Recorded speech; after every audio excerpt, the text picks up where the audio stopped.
Eh, Selamat berjumpa Pak Yogi. Ya, Pak Iwan. Oke, sesuai dengan apa yang kemarin kita bicarakan lebih awal ya, bahwa Ya, kesempatan kali ini kita akan mencoba berdiskusi santai saja, Pak Yogi lah, tidak perlu ya, tegang-tegang, enjoy saja terkait persiapan Pak Yogi dalam melaksanakan kegiatan pembelajaran besok atau ya. kapan besok ya? Besok, Pak Iwan. Besok. Jadi ada hal-hal yang perlu kita diskusikan dulu, yang mana kegiatan ini mungkin kalau dalam kegiatan pembelajaran yang arahnya supervisi itu selalu ada kegiatan pra observasi Ya, ya. Dan besok pelaksanaannya kita akan melakukan kegiatan yang namanya observasi, ya melihat untuk besok. bagaimana Pak Yogi melakukan pembelajaran, dan nanti setelah selesai itu ada pasca observasi. Nah, dalam kegiatan kali ini kira-kira apa yang mau kita sharingkan Pak Yogi? Mungkin dalam merencanakan rencana pembelajaran, Pak Iman ya. Oke. Kalau boleh tahu Pak Yogi mengajar di kelas Saya mengajar di kelas di 4, Pak kelas Iman. 4 ya. Iya, kelas 4B. Sama dengan saya kelas 4, cuman antara 4A, 4B, Ya, Pak Iman 4B 4A, nah saya gitu. 4B. Gitu. Baik, dalam menyusun perencanaan tentunya ada yang harus ditentukan dulu nih. Ya, Apa materinya sudah ada? materinya itu tentang jenis-jenis sumber daya alam. Oke. Nah, dari materinya sudah ada, tinggal menuangkan menjadi sebuah Tujuan mungkin ya. tujuan ya, tujuan. Jangan lupa untuk menuangkan tujuan pembelajaran ya. Nah, kira-kira dari materi yang telah Pak Yogi pilih itu sudah ketemu nggak tujuannya, arahnya kemana nih besok? Mungkin tujuannya itu nanti diharapkannya siswa itu bisa membedakan antara sumber daya alam yang dapat Oke. diperbarui dan tidak dapat diperbarui. Oke, jadi anak mampu memahami atau membedakan gitu ya, Nah, ya gitu bisa mungkin Pak Iman. mengetahui itu kan ya, luar biasa. Materinya sudah ada, tujuannya pun sudah ada, dan ketercapaian apa yang Pak Yogi inginkan dan telah Pak Yogi siapkan untuk kegiatan besok. Mungkin untuk ketercapaiannya nanti itu ada dari pengetahuannya, Mm-mm. terus dari sikap, Oke. terus ada sosial emosionalnya, Ya. dan yang terakhir itu ada pembelajaran berdiferensiasinya Wah, gitu Pak luar Iman. biasa ya, semuanya sudah tercakup ya, diferensiasinya ada, KSE-nya ada ya, Ya, dan mengukur sikap dan kognisinya pun ya. ada. Tertarik dengan diferensiasi yang akan Pak Ogi lakukan di pembelajaran, itu fokusnya kemana Pak? Mungkin nanti pembelajaran berdiferensinya itu lebih ke apa Hmm?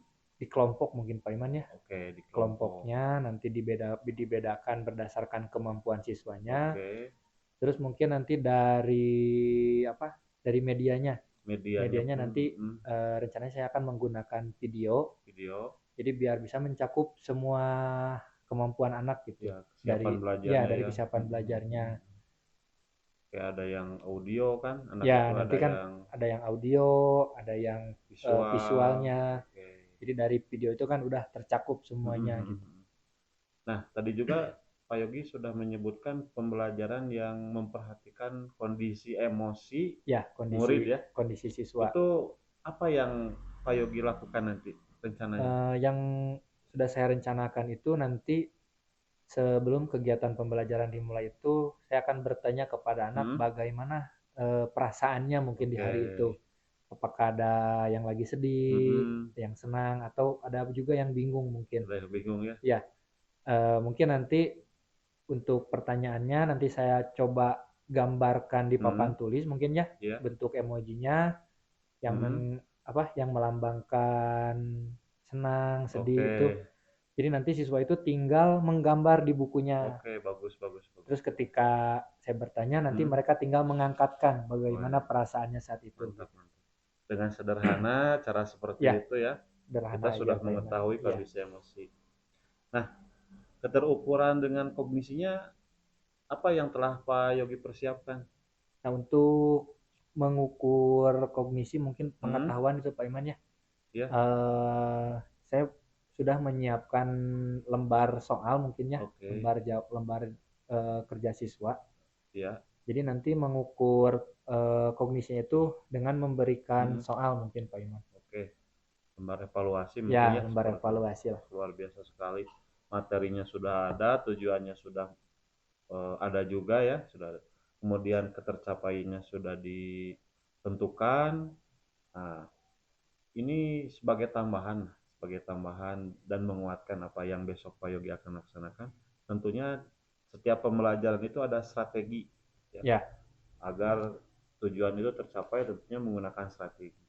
Kalau yang tadi kan ketercapaian yang diinginkan ya, yang diinginkan. menyentuh sisi emosi, diferensiasinya ada, kognisinya, sikapnya pun ingin dicapai. Nah, lebih ke strategi nih. Dalam pembelajarannya itu bagaimana yang Pak Yogi lakukan untuk bisa mencapai tujuan tadi? Ya, strategi yang udah saya siapkan itu mungkin tadi dari medianya. Tuh, Medianya akan menggunakan video, baik. terus Hmm, proses pembelajarnya itu siswa akan hmm. dibagi dalam beberapa kelompok, Pak Oke, Iman. jadi ada kerja kelompok Ya, ya, ada kerja biar kelompoknya. terjalin kolaborasi. Ya, Oke, oke, bagus, bagus, bagus. Nah, jadi penasaran saya ingin melihat pelaksanaannya esok hari ini Pak Yogi. ya, Pak Iman. Kelihatannya kalau dari hasil diskusi ini sudah tergambar Ya, pembelajaran itu sangat bermakna, tentunya berpihak kepada murid. Baik, apa lagi yang harus dibicarakan hari ini eh, atau mungkin cukup Pak Iman ya. cukup ya? Tinggal Hmm, besok aja di apa? Observasi diobservasi ya. ya. Nah, Oke, oke. Baik, Pak Yogi, kalau boleh Bapak, saya tahu ya, kalau saya tahu, kira-kira tercerahkan nggak dengan obrolan kita hari ini untuk pra observasi ini? ya, untuk observasi ini alhamdulillah Pak Iman jadi Hmm, ada lebih pencerahan mungkin ya. oke, Hanya tinggal besok aja mungkin di siap, prakteknya gitu. siap, siap, siap, siap. Oke, ditunggu besok. Nanti saya akan ikut ya di kelas untuk Ya, melihat boleh Pak Iman. pembelajarannya. Sampai ketemu besok, Pak Yogi. Ya, Pak Iman. Terima Oke, kasih banyak. sami-sami. Ya. Assalamualaikum warahmatullahi wabarakatuh. Oke, apa kabarnya hari ini? Masa gitu? Yang semangat, yang semangat. Coba sebelumnya kita tepuk semangat dulu. Tepuk semangat. Ma, se, semangat. Oke, ya.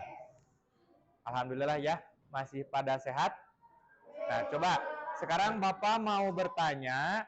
Eh, coba lihat teman di sebelahnya siapa yang hari ini tidak masuk. Siapa? Yang laki-laki siapa? Alvino. Perempuannya siapa? Karisa. Ya. Oke. Nah, sebelum mulai belajar, Bapak mau bertanya dulu nih. Bagaimana sih perasaan kalian sekarang? Coba. Nanti kalian keluarkan dulu buku tulisnya. Buku biasa aja.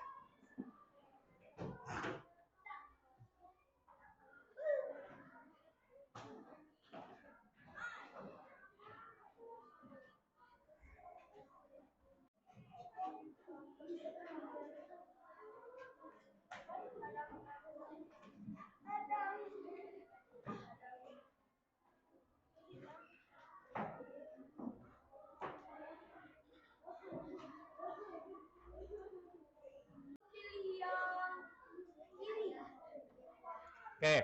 Nah, untuk menggambarkan perasaan kalian sekarang, boleh kalian gambarkan di buku tulisnya. Nih, kalau senang kalian buat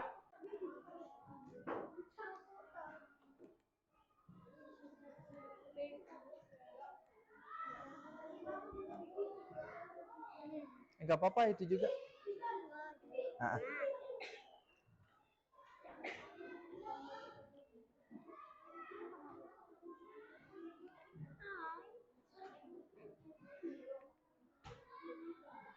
Sok buat gambarnya. Lagi ada yang sedang sedih, ada yang senang, dan ada juga yang bingung. Nah, tidak apa-apa itu ya. Jadi mungkin dari rumahnya itu ada yang dikasih jajannya gede, mungkin sekarang ke sekolahnya jadi senang ya. Mungkin ada yang lagi kurang sehat, jadi perasaannya sedih. Atau yang bingung. Bingung itu aku mau ngapain ini sekarang ya. Oke, nah.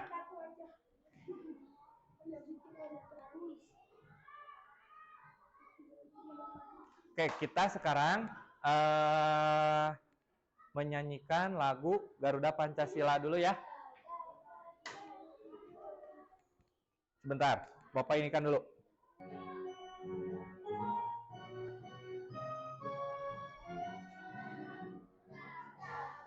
Pancasila.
Coba bisa nggak?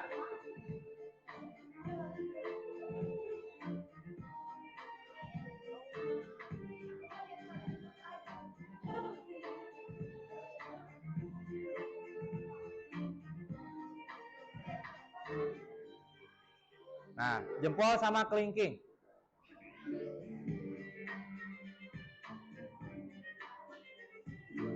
Tuh.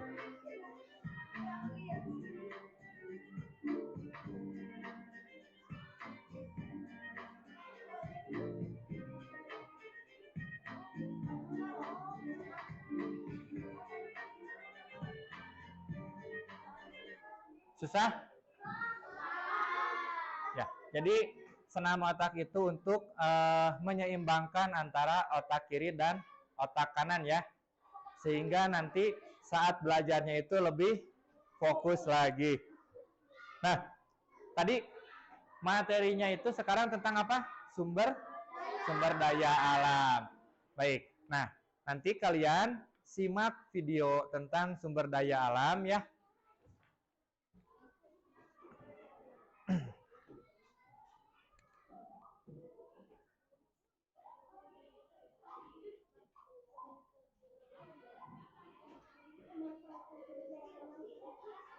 Halo teman-teman, kita jumpa lagi di channel Baca Kelas. Hari ini, apa yang kalian tahu tentang tema 2 Novel IPS? Alam adalah segala sesuatu yang bisa diambil atau dimanfaatkan dari alam karena memiliki nilai manfaat untuk memenuhi kebutuhan manusia. Contohnya, kayu untuk membuat meja, kursi, dan juga kertas. Matahari sebagai sumber energi terbesar di bumi untuk energi cahaya dan panas. Air digunakan untuk minum dan juga kebutuhan sehari-hari seperti mandi. Batu bara bisa untuk bahan bakar. Indonesia adalah negara yang sangat kaya sekali akan sumber daya alamnya dari berbagai bidang. Sudah sepantasnya kita manfaatkan secara bijak. Jenis-jenis sumber daya alam. Sumber daya alam dibedakan menjadi dua, yakni sumber daya alam yang bisa diperbarui dan sumber daya alam yang tidak bisa diperbarui. Apa perbedaan antara keduanya? Mari kita bahas. Yang pertama adalah sumber daya alam yang bisa diperbarui. Merupakan sumber daya alam yang terus tersedia dan jumlahnya sangat berlimpah, serta dapat kita kelola untuk kita perbanyak jumlahnya. Contohnya adalah tumbuhan, hewan, sinar matahari, angin, air, kekayaan laut, hasil pertanian, hewan peternakan, dan hasil perkebunan lainnya. Contoh dari bidang pertanian adalah jagung. Jagung dapat dimanfaatkan dalam berbagai bentuk olahan makanan ataupun dijual secara mentah. Berikutnya ada kunyit. Kunyit dapat dimanfaatkan sebagai bumbu dapur, juga dapat sebagai minuman, yaitu jamu, dan sangat baik untuk kesehatan badan. Berikutnya ada singkong. Singkong dapat diolah menjadi berbagai olahan. Baik, selamat pagi Pak Ogi. Ya, selamat pagi Pak Iman. Oke, sesuai dengan apa yang kemarin direncanakan, ya, kemarin sudah melaksanakan beberapa kegiatan ya, terkait pembelajaran dari mulai observasi dan sekarang kegiatan pasca observasi. Sebelum itu bagaimana perasaannya Pak Ogi saat ini? Alhamdulillah Pak Iman, sekarang perasaannya baik. Luar biasa ya, sangat terlihat ceria juga gitu. Tenang saja, jangan tegang ya. Kita santai saja ngobrol di sini terkait apa yang telah kita laksanakan kemarin ketika observasi di kelas. Nah, jadi tentunya obrolan kita memiliki tujuan nih, Pak Yogi. Kira-kira apa yang menjadi tujuan obrolan percakapan kita saat ini?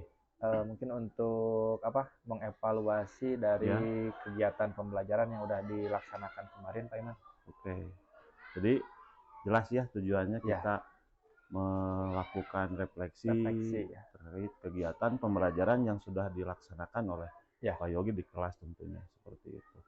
Nah, dari hasil kegiatan pembelajaran di kelas kemarin nih Pak Yogi ya Pak Iman, apa yang menurut Pak Yogi yang sudah muncul nih ketika kegiatan pembelajaran yang berbeda yang telah Pak Yogi lakukan dari pembelajaran sebelumnya, yang kemarin Pak Yogi laksanakan? Ya, yang kemarin saya rasakan itu ya, dari pembelajaran yang sebelum-sebelumnya, sebelum pembelajaran kemarin itu ada banyak Pak Iman ya, mulai dari saya tahu tentang kompetensi sosial emosional itu. Betul. Terus ya adanya pembelajaran diferensiasi. Betul. Sama mungkin dari media juga ya, lebih menarik kemarin itu Pak Iman. Lebih menarik ya. Oke, jadi dengan kegiatan pembelajaran kemarin ada beberapa hal yang Pak Yogi ya merasa ini sudah ada perbedaan, sudah ada seperti itu ya. Mungkin gitu. Nah, dari kegiatan pembelajaran tentunya diawali dengan tujuan. Kemudian dalam kegiatan juga ada kegiatan awal kan dalam pembelajaran itu. Nah, dari apa yang telah Pak Yogi ungkapkan tadi, itu posisi yang paling bisa menentukan ke arah tujuan pembelajaran dalam kegiatan pembelajaran di fase yang mana atau bagian yang mana nih? Kemarin tuh dari pas itu ya Pak Iman, setelah menayangkan video mungkin ya. Setelah menayangkan video, saya rasa di situ anak-anak mungkin karena tertarik dengan media mungkin ya. Karena bahasa anak-anaknya mah asik nonton kayak gitu. Jadi dari penayangan video itu pun menurut saya gitu tujuan pembelajaran itu udah mulai tercapai lah oleh anak-anak itu. Kalau alasan Pak Yogi menggunakan media video pada kegiatan pembelajaran kemarin apa? Menggunakan video itu untuk mencoba pembelajaran yang berdiferensiasi itu, karena setiap anak itu kan berbeda-beda ya pemahamannya, ada yang dari audio, ada Betul. yang visual mungkin. Oke. Nah, jadi dengan video itu tuh supaya bisa lebih merata lah ke semua anak-anak gitu, Pak Iman. Jadi intinya dalam proses pembelajaran kemarin memberikan media yang bisa eh, Bisa diterima oleh semua anak semua mungkin ya, murid semua ya, murid semua murid. ya. Oke. Nah, tadi menarik juga Pak Yogi terkait apa namanya yang diutarakan KSE ya. Iya. Nah, itu sejauh mana Pak Yogi melaksanakan ataupun gambarannya dari hasil kemarin nih, meskipun secara observasi saya udah melihat, Ya. namun bagaimana nih Pak Yogi dalam melakukannya? Untuk KSE itu kemarin kan saya sederhana aja sih Pak Iman ya Betul. melaksanakannya, hanya menanyakan bagaimana perasaannya, Hmm. terus saya menyuruh anak itu untuk menggambar di bukunya masing-masing dan setelah digambar lalu diangkat supaya saya tahu bagaimana perasaannya. Oke. Nah, setelah menggunakan itu jadi saya lebih tahu nih anak itu yang masih bingung atau yang perasaannya sedang sedih atau mungkin Oke. dia punya masalah di rumah. Jadi saya bisa lebih mendekatkan diri itu ke anak-anak yang memang menurut saya dia lebih membutuhkan. Betul. Melihat dari perasaannya sedang sedih, saya tanya dulu kenapa sedih, mungkin di rumahnya ada masalah apa gitu. Jadi saya juga lebih tahu. Jadi mungkin ketika saya tahu di situ saya bisa apa namanya ya, menempatkan anak itu sesuai dengan perasaannya. Mungkin saya perbaiki dulu perasaannya, moodnya supaya baik dulu gitulah. Oke.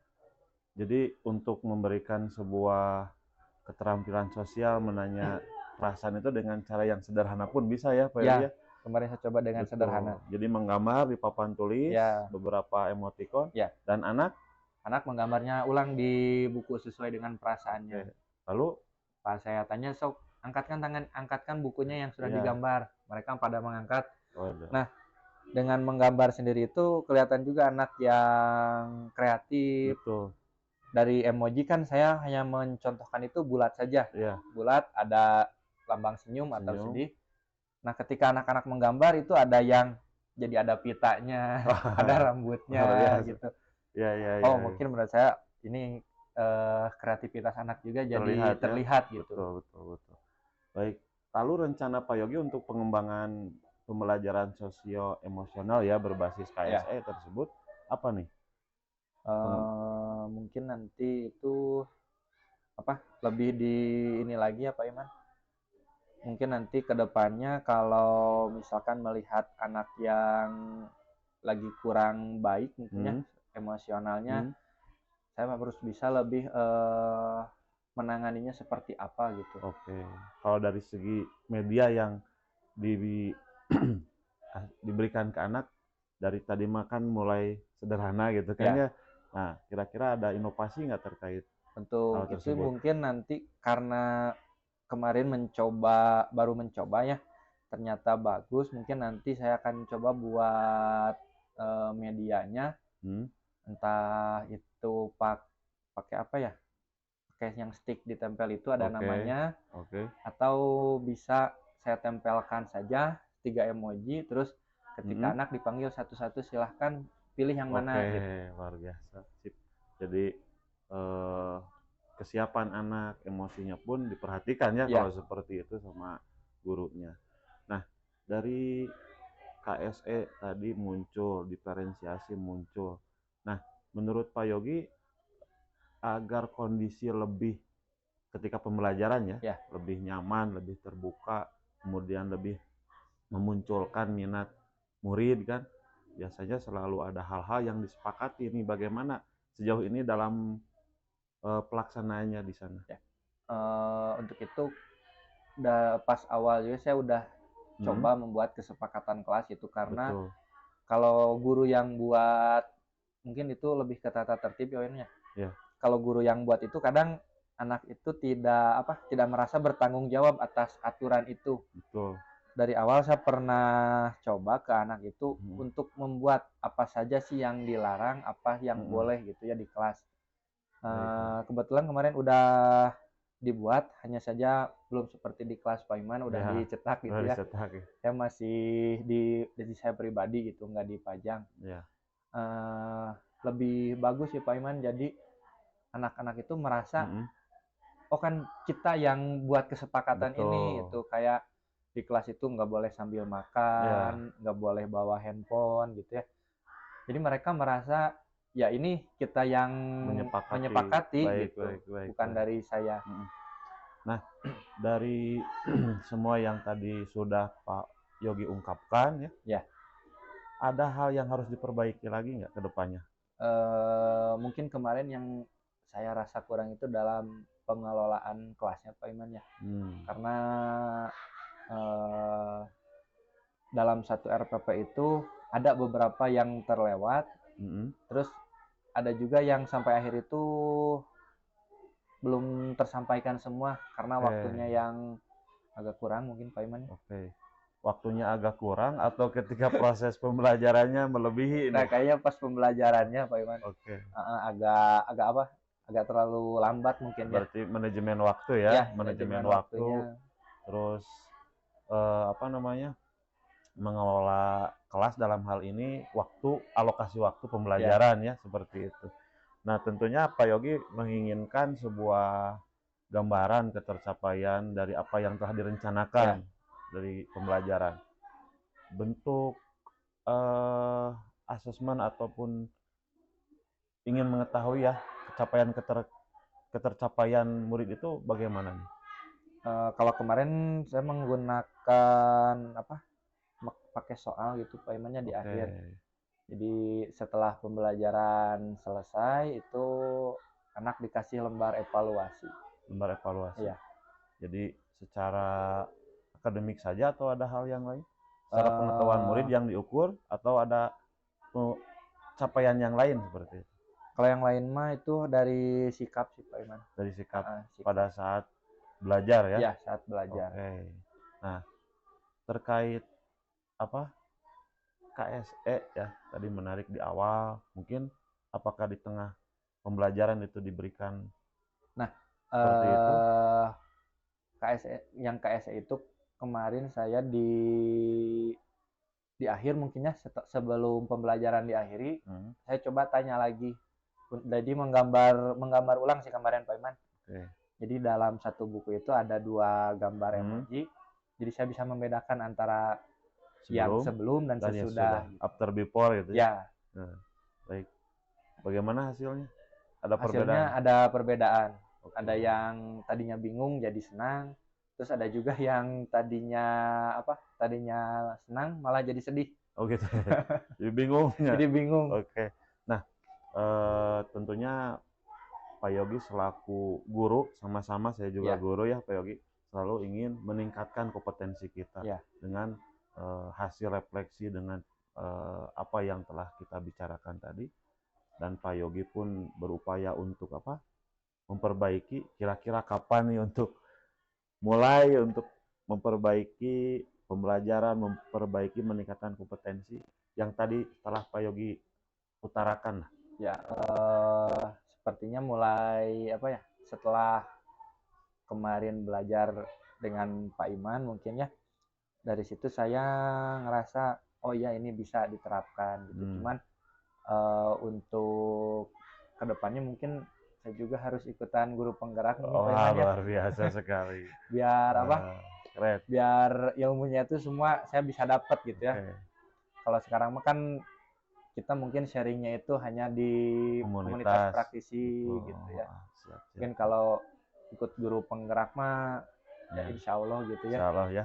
Jadi ada prinsipnya apalagi di penggerak itu tergerak, bergerak, dan menggerakkan. Nah ini alhamdulillah vibrasinya sudah mulai terasa ya seperti itu. Jadi mungkin Pak Yogi kita simpulkan dari awal bagaimana refleksi Pak Yogi dalam melaksanakan pembelajaran kemarin dari observasi dan kegiatan pembelajaran dari awal sampai kegiatan akhir sudah tercermin tuh KSE-nya, terus diferensiasinya, kesepakatan kelasnya pun, dan terutama evaluasinya.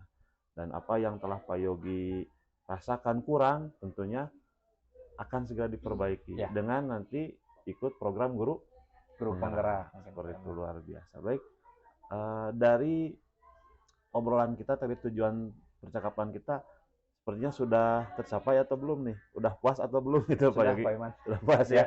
Baik, terima kasih. Kalau di skala dari tadi nih 10, 0 sampai 10 lah, berapa skalanya? Mungkin di 85. Oke, 8,5 lah. sedikit lagi lah Ya. untuk 10 ya. Kalau sudah 10 mau naik lagi susah Pak Yogi. Ya. Jadi alhamdulillah lah. Yang penting kita berprogres. Kalau ada hal-hal yang perlu didiskusikan, Ya. kita diskusikan bersama. Siap. Seperti itu ya Pak Yogi. Terima kasih atas waktunya Pak Yogi untuk wabarakatuh. Bertemu lagi Pak Iman hari ini Jumat 26 Mei 2023. Kita bisa bersama-sama lagi untuk melakukan pendampingan individu. Apa kabar Pak Iman? luar biasa. Selalu sehat ya? Selalu sehat. Itu yang Ibu harapkan. Pak Iman, dalam kegiatan pendampingan ini ada beberapa hal yang harus Pak Iman siapkan. Pertama itu adalah RPP yang digunakan saat observasi pembelajaran. Sudah disiapkan ya Pak Iman? Lalu hasil catatan percakapan praobservasi itu juga sudah dilaksanakan dan disiapkan. Lalu hasil observasi pembelajaran sudah ada rentang nilai-nilainya juga ya. Itu Pak Iman yang Ibu harapkan. Ibu berharap Pak Iman selama melaksanakan 1 bulan pembelajaran daring itu sudah tidak ada keluhan lagi, atau masih ada hal-hal yang masih dirasa menjadi kendala atau kesulitan pada sebulan ini pembelajaran daring? Alhamdulillah selalu hadir Bu. Alhamdulillah. Selalu hadir dan belum pernah absen. Belum pernah absen, bisa mengikuti, dan saya pun berusaha untuk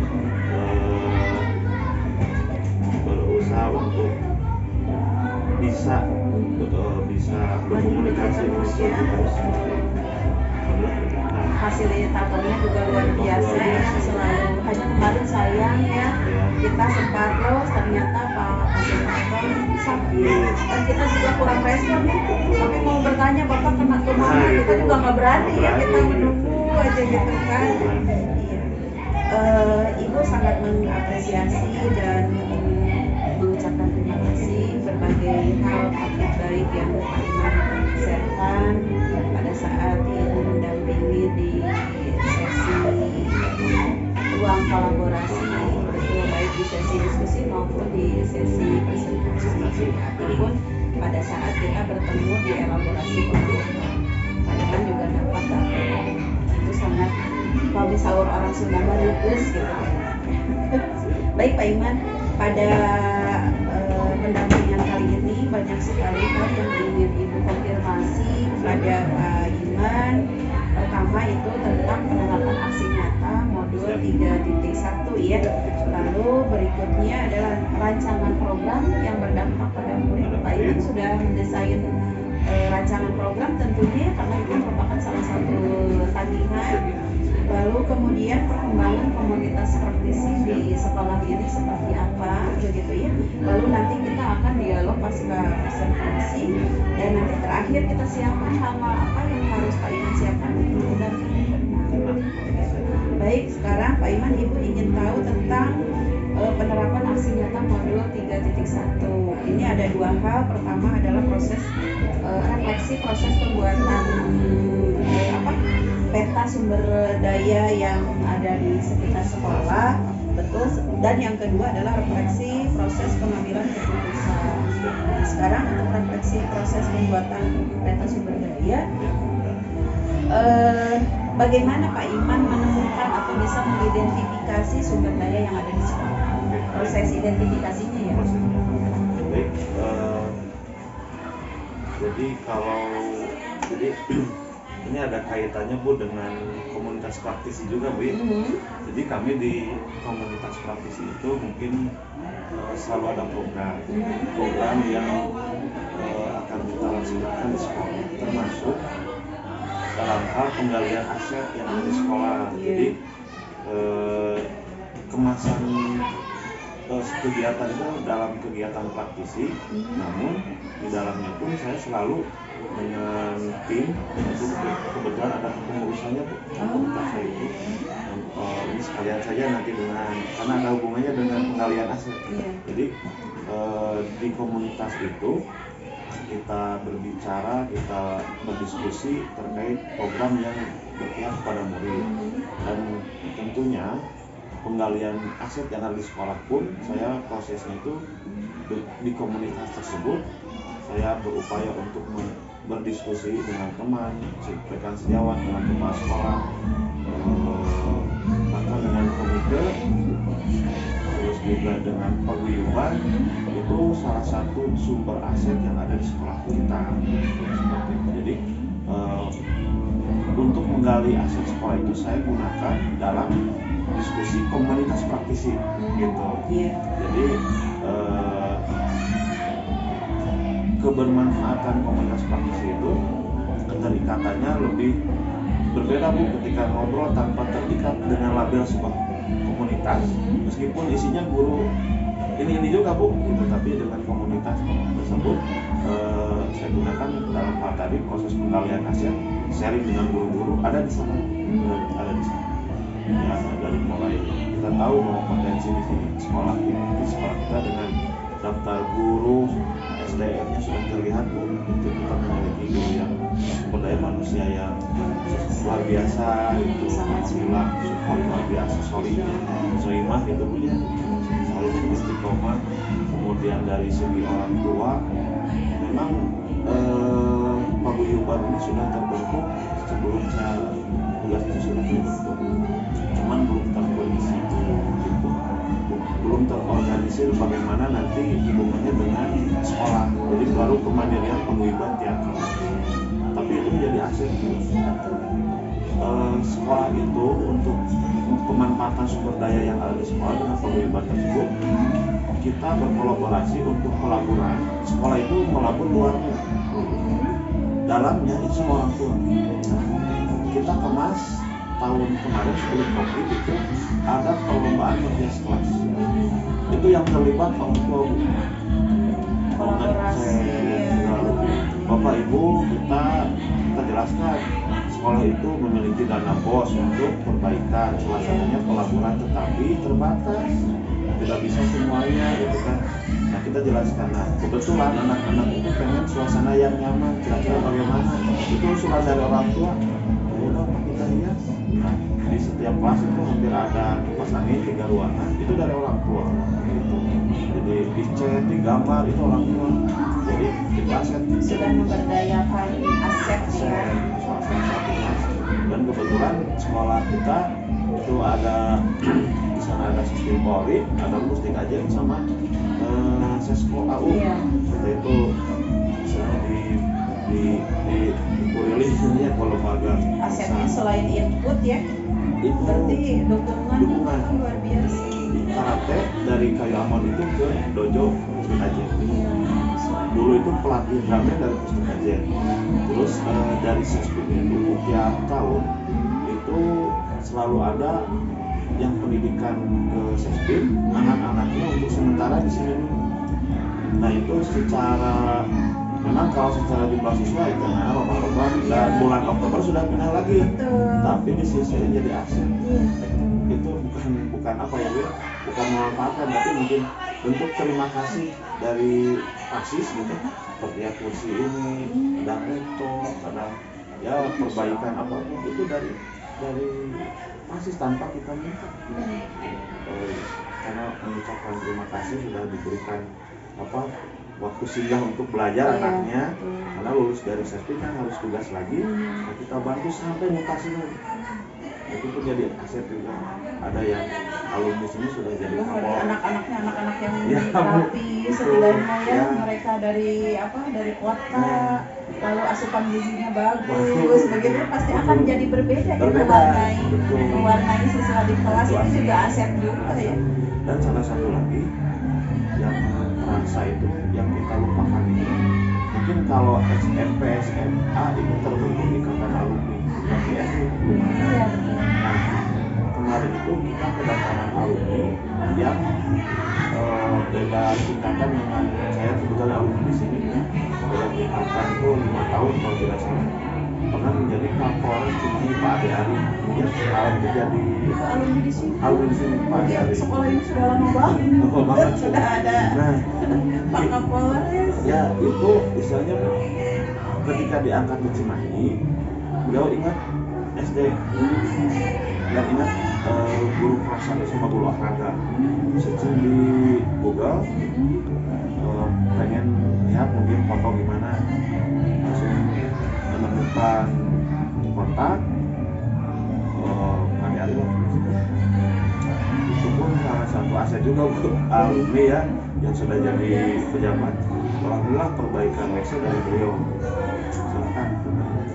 Di sini ada anak dewan Pak Rian, putranya Umbara, itu kelasnya Pak Rizky, kelas 3 sekarang. Bain, itu perpustakaan, terus apa? Tangga kanopi sama beliau di support. Makanya kita juga sudah mengusulkan ke Pak Rian itu pengen tetap sekolah, cuman ya mungkin belum realisasinya belum, tapi setidaknya beliau sudah memberikan kesempatan, Sudah memberi ini ya, memberi hal-hal yang membuat pengembangan sekolah. baik, dan sudah mencoba diberdayakan. Sebetulnya kalau melihat uraian Pak Iman, aset-aset sekolah yang demikian sudah mumpuni ya. Namun pada saat mengidentifikasi pemetaan sumber daya tersebut yang tadi digulirkan atau dibicarakan di komunitas aktivis, apakah ada kendala-kendala khusus yang dirasa atau bagaimana, atau ada kesulitan? Nah, sebetulnya untuk kesulitan itu terhadap dalam penggalian aset itu memberikan pemahaman konsep aset dulu. Karena ini paradigma yang baru dulu itu jangan terpikirkan bahwa sekolah itu sebetulnya dengan keunggulan yang kita punya itu bisa dikembangkan. Jadi memahami dulu dengan rekan-rekan sejauh itu ada loh sekarang cara berpikir, namanya cara berpikir aset. Kadang kan memang tidak luput dari setiap aset itu hubungannya pasti dengan uang dan fasilitas. Ya, kepikirnya. Padahal kita kalau kemarin ngobrol sama Pak Riko, gimana caranya kalau misalkan sekolahnya tidak seperti kayu amon yang istilahnya fasilitas terus peran serta orang tua sudah terbentuk. Contoh misalnya sekolah mau dipasir ibis, Pak Riko sering dengan saya itu Pak Riko, kalau targetnya sekolah pasir ibis pengen seperti kayu amon itu sulit dan butuh waktu berapa lama. Tapi kalau misalkan SD pasir ibis berpikir apa yang keunggulan yang dia miliki lalu mencoba itu mudah. Jadi masih terbentuk. Kalau misalkan SD sekolah bagus Pancasila pengen seperti Pancasila, ini padahal di sisi lain jadi ada obsesi tersendiri, jadi lupa dengan sumber dayanya sendiri. Nah, merubah mindset ini yang sulit.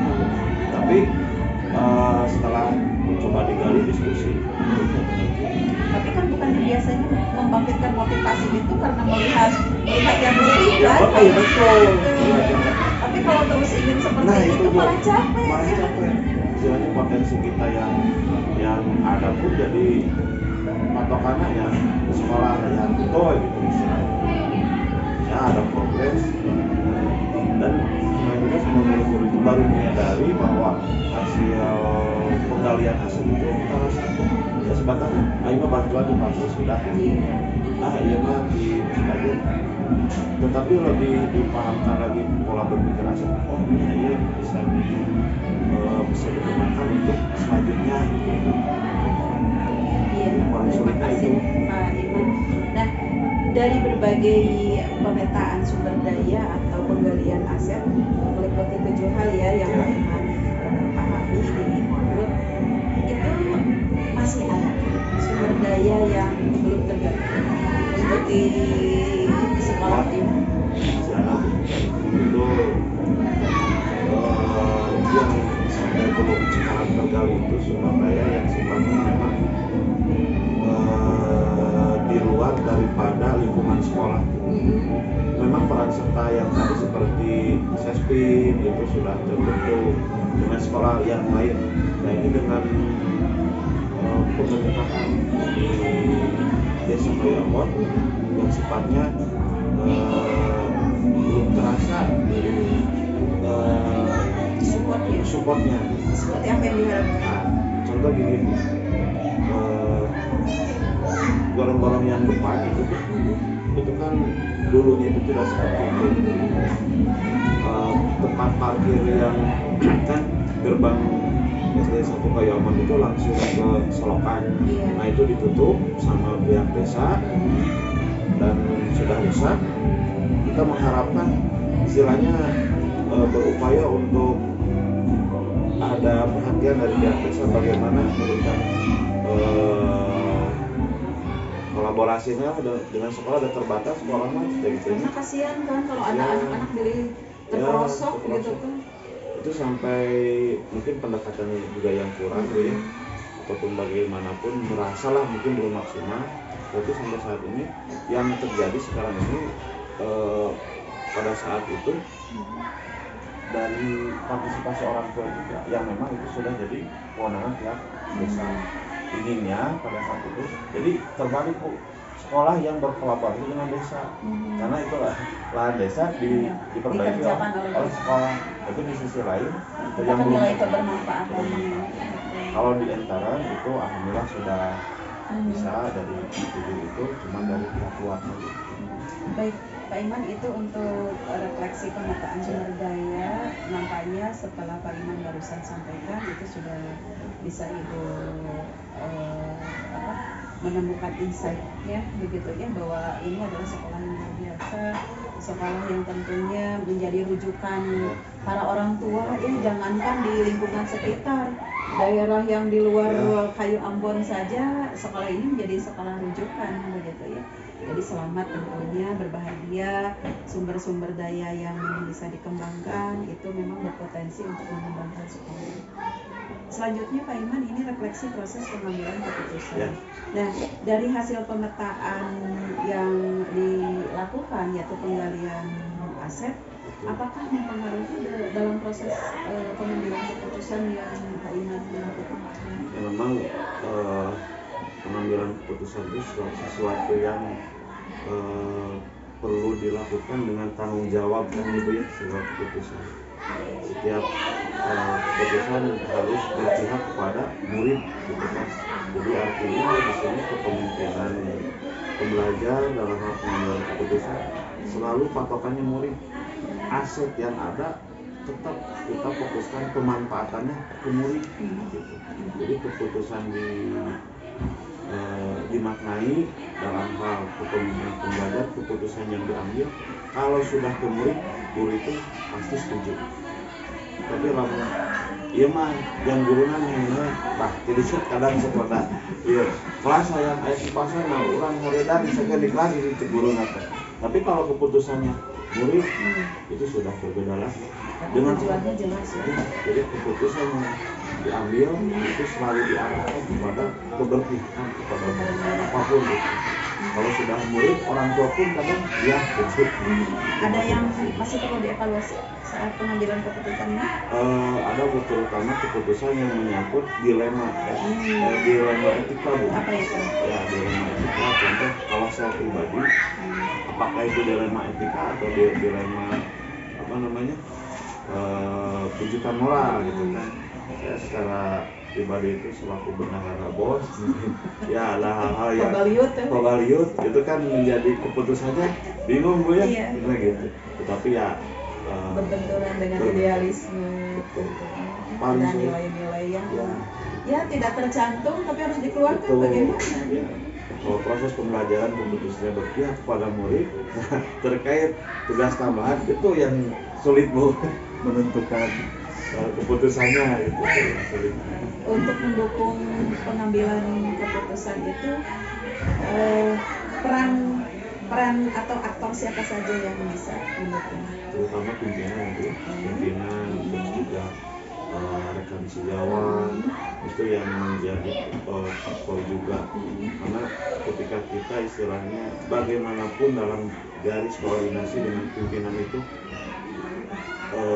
meskipun dikemas dalam suatu asas kekeluargaan antara atasan bawahan itu dalam garis organisasi itu pasti muncul gitu. Nah di sisi lain pimpinan pun kita hormati keputusannya, kita hargai apapun yang yang disupport kita itu kita terima gitu. Yang penting kita sudah memberikan yang terbaik untuk pimpinan di sekolah kita. Bagaimana peran pimpinan itu pengaruh? Sementara ini pada saat proses pengambilan keputusan, bahkan tadi dengan dilema etika ataupun rujukan moral begitu ya, hal mana yang masih perlu dievaluasi? Yang masih perlu contohnya sudah ya tadi sudah yang dievaluasi itu lebih kepada rujukan moral. Kenapa? Karena rujukan moral itu ada prinsipnya kan, kalau dilema etika itu ada benar ada salah.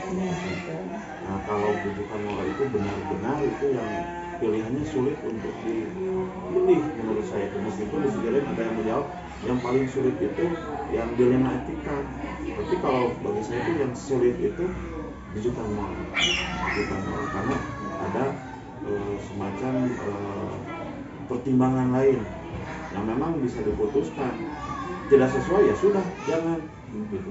Tapi di sisi lain ada sebuah budaya yang kita telah terbentuk, nah resikonya pun sulit ya untuk kita tentukan. Nah, jadi yang perlu saya lebih kuatkan lagi di sana Bu, menguatkan kalau rujukan moral saya berkata tidak bisa istiqomah. Nah itu yang paling sulit.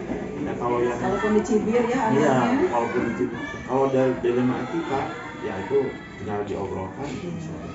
Tapi kalau rujukan moral agak susah gitu.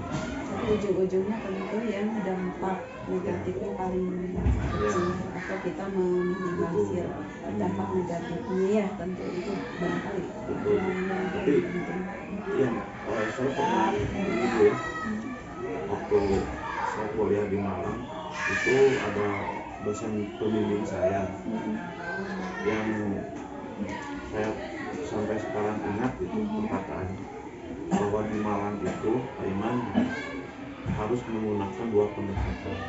Yang pertama pendekatan akademik, yang kedua pendekatan sosial budaya.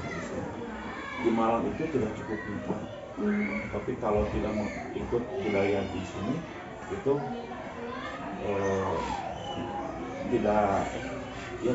tidak baik lah gitu.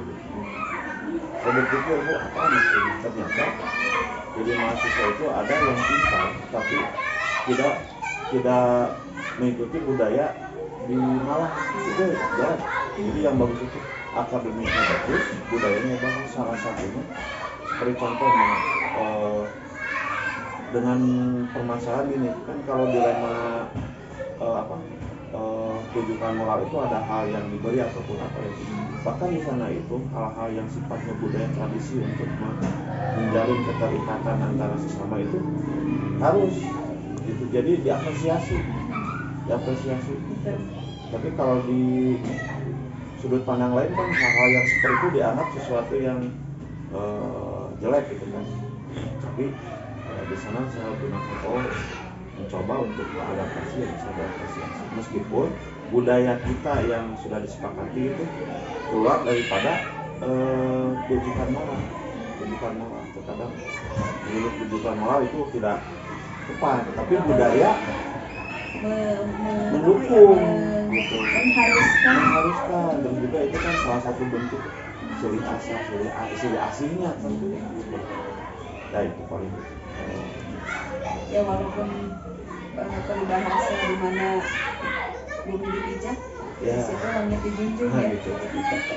Mau tidak mau setelah kita masuk dalam sebuah lingkungan, kita harus adaptasi dengan tersebut. Tapi artinya tetap bahwa kaitan dengan pengambilan keputusan tentu ya tadi hasil akhirnya kaitan dengan lingkungan sekolah, dampaknya terhadap siswa yang negatifnya itu hampir dipastikan tidak ada, diminimalisir. Baik Pak Iman, kita masuk kepada rancangan program yang berdampak pada murid. Pak Iman sudah membuat rancangan program yang berdampak pada murid kan? Oke, baik. Dukungan apa yang bisa menerapkan program tersebut? Alhamdulillah Bu, dari mulai rancangan sebetulnya sudah berjalan setengah jalan Bu. Programnya seperti apa? Programnya namanya itu Romantik yang kemarin ya? Yang kemarin itu muncul dari diskusi komunitas praktis dan itu digagas dukungan oleh semua guru di sini. Dalam satu pekan ada tema dan ada penanggung jawab dari komunitas kita juga. Nah, itu yang memang digulirkan tiap pekan atau sebulan sekali atau nanti di akhir semester semacam planning? Ya, ini kebetulan dilakukan setiap pekan. Setiap pekan. Jadi dalam seperti pembiasaan dengan tema. Hari Senin disiplin upacara, hari Selasa literasi membaca, Rabu buka senam, Kamis nyenda, Jumat takwa dengan duka. Nah itu alhamdulillah sudah dari gagasan, kemudian juga sekarang sedang mencoba melaksanakan dan tahap pengembangannya telah saya siapkan Bu, di program tersebut. Nanti saya tuangkan dalam kemarin nyoba coret-coret di Bagja kan gitu ya. Saya tuangkan nanti anak itu memiliki buku pemantik. Jadi dalamnya lembaran aktivitas dia untuk mengukur guru itu keterlaksanaan. Dan ada satu lagi mungkin tambahan, 1 hari 1 kebaikan. Jadi anak itu ada kolom khusus apa yang dilakukan kamu hari ini dan terbaik. Misalkan memberi membantu teman yang sudah mengambil pisau, cukup 1 hari. Artinya kalau 1 bulan 30 hari sudah 30 kebaikan. Itu nanti akan dituangkan di sana. Nah kalau dalam level SD mungkin yang sederhana Bu, yang sederhana dari hasil sekarang dan terasa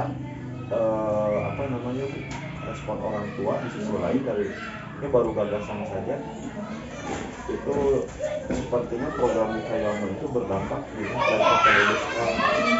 Dulu itu 85, sekarang sudah 120 PPDB, belum pasang poster, belum pasang bahkan target 8 ini atau tak pernah pasang poster? Iya, sebelum ada anak kayak hanya jadi di 300 satu kumah ya, gitu.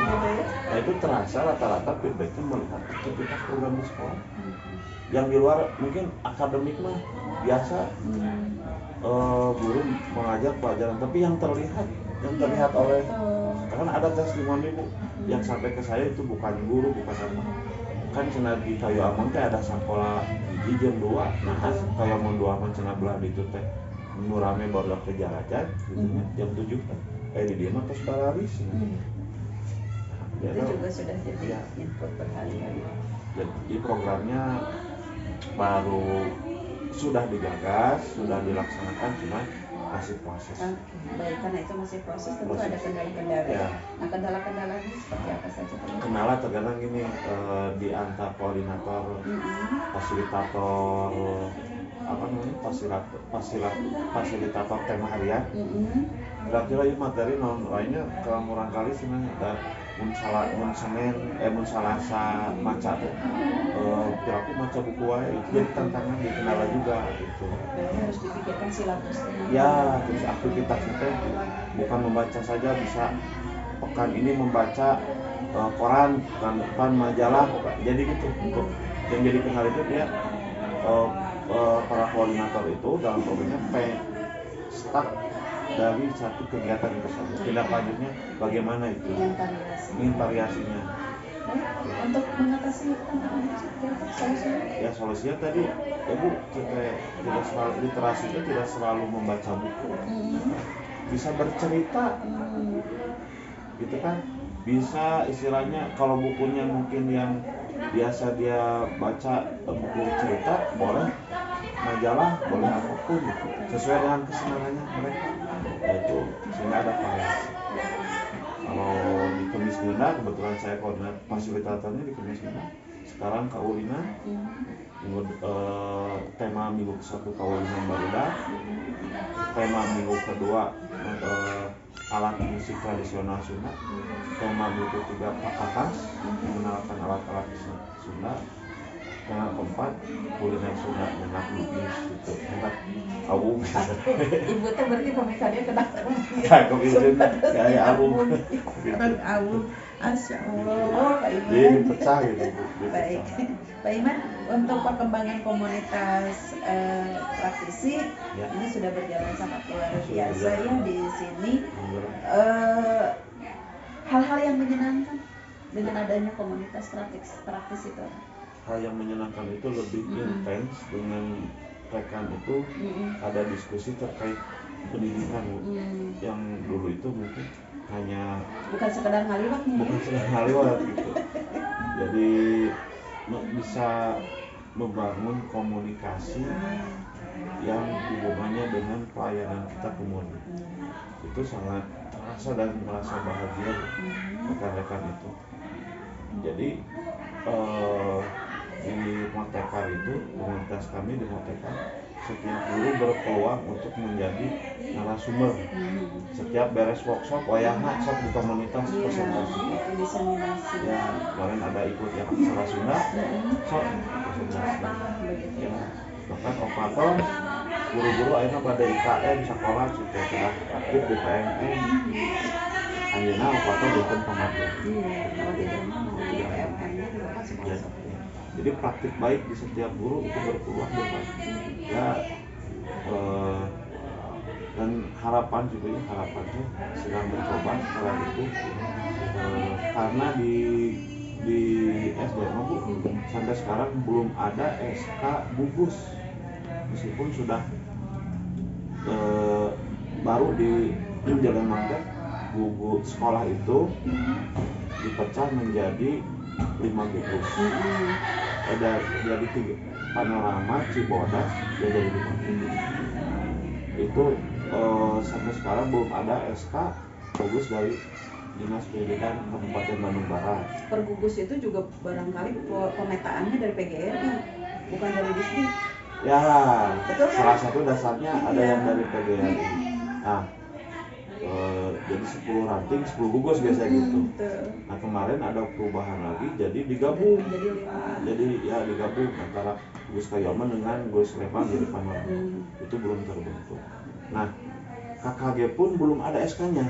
Gugus terbentuk, Atau sudah belum. otomatis. Ya, kalau gugus sudah diberi SK, nanti kan KKG Iya. ada SK Per pengurusan. gugus itu. Ya, itu belum ada.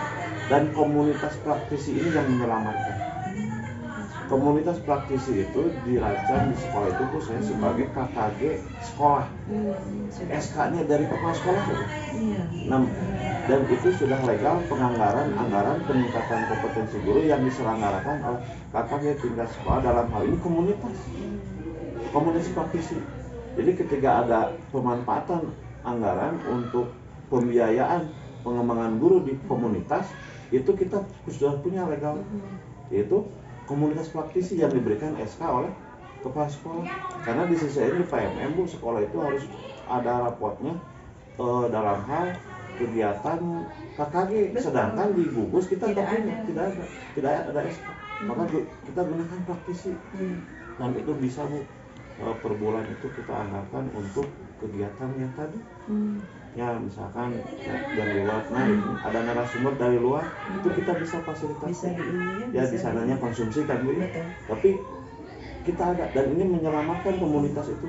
Di sisi lain sekolah kalau tidak ada komunitas bingung. Iya. KKG mau kita. Iya. Ketika dianggarkan kita ditarusin SK. Jadi mati suri. Padahal kita sekarang sudah menuju kurmer. Nah itu. Jadi alhamdulillah dengan adanya komunitas praktisi dan di SK-kan oleh kepala sekolah, mengingat menimbang gitu kan Bu, ada kepengurusannya dari mulai ketua sampai sekbidnya, dan strukturnya saya adopsi dari KKG biar nyambung gitu sampai dengan jadwal kegiatan. Alhamdulillah itu perkembangan terasa sama sekali. Alhamdulillah, Iya. semoga ya komunitas praktisi yang ada di SD Kayu Ambon 1 ini terus bisa support, bisa terus mendukung berbagai kebijakan-kebijakan untuk mengembangkan prestasi yang ada di SD Kayu Ambon. Pak Iman, sebetulnya kan komunitas praktisi ini tujuan awalnya adalah mendukung program belajar guru penggerak. Nah, kalau program guru penggerak ini selesai, mau bagaimana nih komunitas praktisi ini? Nah, Apakah ikut berakhir juga begitu ya? jadi sebetulnya Bu gini, di sisi lain saya berpikir kan dulu itu ada rekan saya di sini Pak Kris sama Bu Ina yang bergerak Sama-sama guru penggerak, sama-sama dulu kita berkolaborasi. Dulu itu think tanknya saya Pak Kris sama Bu Ina think tank. Bisa ngobrol santai dan menghasilkan program ya? Gitu. Bu Ina keluar, Pak Kris ya jadi kepala sekolah, Pak Bu Ina jadi kepala sekolah kan. Artinya saya menduplikasi dari apa yang telah saya lakukan. Jadi ketika saya istilahnya nanti di komunitas itu suatu saat mungkin ada rezekinya saya keluar dari sini dan itu sudah terbentuk sebuah kebiasaan. Jadi yang saya khawatirkan itu tetap bagaimanapun sekolah kita saat ini inilah yang menjadikan kita besar kan gitu.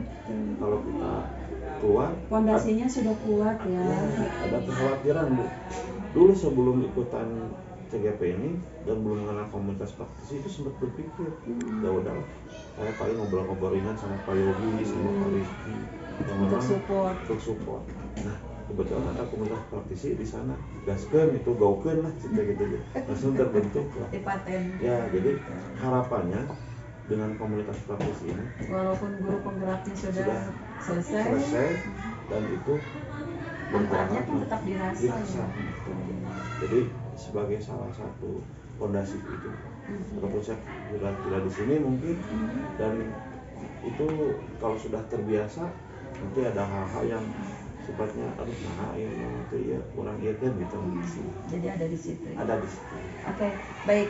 Nah, dukungan yang paling dominan agar komunitas praktisi ini menjadi tempat belajar bersama seperti apa agar mereka tetap eksis begitu ya. Jadi yang pertama apakah peran kepala sekolah juga tidak dominan ya karena kan kembali lagi kepada mereka kepada guru-guru berarti kepada anggota komunitas praktisi itu bahkan bapak kepala itu suka ikut Bu. Jadi kalau di ya maksudnya kan di sisi lain ada di sekolah programnya jalankan gitu nya tapi beliau mah ikut dan kalau jadi pematerinya siapapun dia disimak gitu jadi paham. Kemarin sudah praktek KSE gitu praktek naon abi mah saya nuju diturunkan saya teh kalau kayak sama gitu ya jadi variasi dari peran anggota komunitas itu sendiri dan tentunya mungkin tetap jajaran satuan pendidikan yang memahami betul bahwa peranan komunitas praktisi itu sangat bermanfaat. Baik Pak Iman, kita masuk ke dialog pasca observasi itu harus kita laksanakan kurang lebih 20 menit. Untuk di sesi terakhir Pak Iman ini di sesi persiapan untuk PI 6. Sebelumnya Ibu tanyakan dulu untuk di panen karya portofolio digital sudah disiapkan segala sesuatu lalu aksi nyata itu sudah disiapkan jadi guru-guru lah kalau itu ya. Nah untuk akhir pendampingan menurut Pak Iman hal-hal apa saja yang sudah dikuasai dan hal-hal apa saja yang masih membingungkan selama program guru penggerak ini? Kalau melihat merangkum ya dari ketiga modul ya Bu ya. Yang modul 1 itu fokus ke diri, kedua itu fokus ke pembelajaran di kelas kita, yang ketiga pengembangan sekolah. Tentunya yang menjadi kalau untuk di modul 1 kaitannya dengan diri itu alhamdulillah perubahan mindset ke peserta didik, keberpihakan ke murid, filosofi KHD sudah mulai berubah. Sudah mendarah daging ya. Lagi getihna gitu kan lu nya mantunya getihna lah eta mah gitu istilahnya. Untuk program kelas alhamdulillah sudah dijalankan. Nah ini untuk untuk bersikap jadi pimpinan gimana? Nah, Sudah disiapkan pula? yang ini Bu, yang lebih kepada pimpinan tadi. Betul. Di modul 3 lebih fokus ke pengembangan program sekolah. Ini yang memang perlu apa namanya? Tapi ini bagian yang sangat penting juga ya, Betul. bagaimana sekolah itu bisa berkembang begitu Nah, ya. itu. Lalu sikap-sikap yang dimunculkan oleh pimpinan sekolah ya. Terkadang saya muncul meskipun pimpinan saya sudah memberikan kesempatan, silakan untuk bantu Bapak itu sih. Kalau Bapak tidak ada, Bapak ingin dibantu guru. Kadang ada perasaan minder, saya guru, rekan-rekan saya juga guru. Kalau garisnya, Diberi kekuasaan, apalagi dengan yang senior, gitu, itu harus ada tapi perasaan. kan itu Gitu. instruksi dan kepercayaan. Nah, dan alhamdulillah ada yang rekan-rekan juga mensupport, gitu, Oke. mensupport. Tapi sebetulnya Pak Iman kan guru penggerak. Kalau guru penggerak itu artinya harus ada pembeda dengan Betul. mereka. Jangankan tidak ada pembeda. Pak Iman sama dengan mereka saja sudah merupakan sebuah kesalahan. Pak Iman harus beda dengan mereka. Ya, makanya kalau pimpinan sekolah memberikan ruang yang lebih kepada Pak Iman, ya itu sudah sesuai dengan tupoksi Pak Iman saat ini. Begitu ya. Justru Ibu bangga kalau Pak Iman ternyata sudah diapresiasi oleh pimpinan sekolah untuk, ya artinya ada pendelegasian khusus kalau beliau memang tidak di tempat dan Pak Iman bisa menghandle kegiatan tersebut. Ibu ucapkan terima kasih, Ibu ucapkan selamat, dan tentunya Ibu juga mengapresiasi kalau Pak Iman ada di kelas, di pembelajaran daring, Ibu juga tidak ragu. Apalagi Pak Iman jantan Pak RW-nya ya di ini, jantan kuncena di grup gitu kan, karena CGP Ibu kan sadayana bidadari. Arjunana Pak Iman, ya Ibu terima kasih sekali Pak Iman sampai di posisi ini, dan kita tinggal 1 bulan lagi ke depan Pak Iman kita akan panen hasil ini begitu. Pokoknya tetap dijaga semangatnya, lalu motivasinya. Ada hal-hal yang memang mengganggu, ilalangnya di suai-suai dulu lah. Harus fokus begitu ya.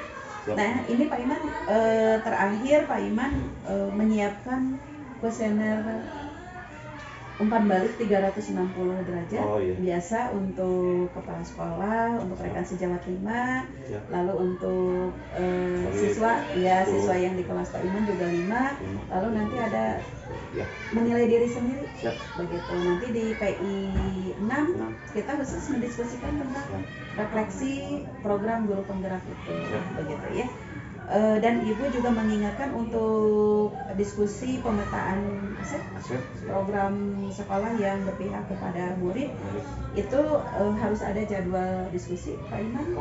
Ya, di mana diskusi itu mengundang aktor, ada kepala sekolah, ada rekan sejawat, ada murid, ada orang tua, lalu ada tokoh setempat dan perwakilan gender. Jadi komponen-komponen itu menjadi aktor penentu diskusi, di mana diskusi itu khusus untuk merencanakan program sekolah. Lalu ditentukan siapa moderatornya, lalu nanti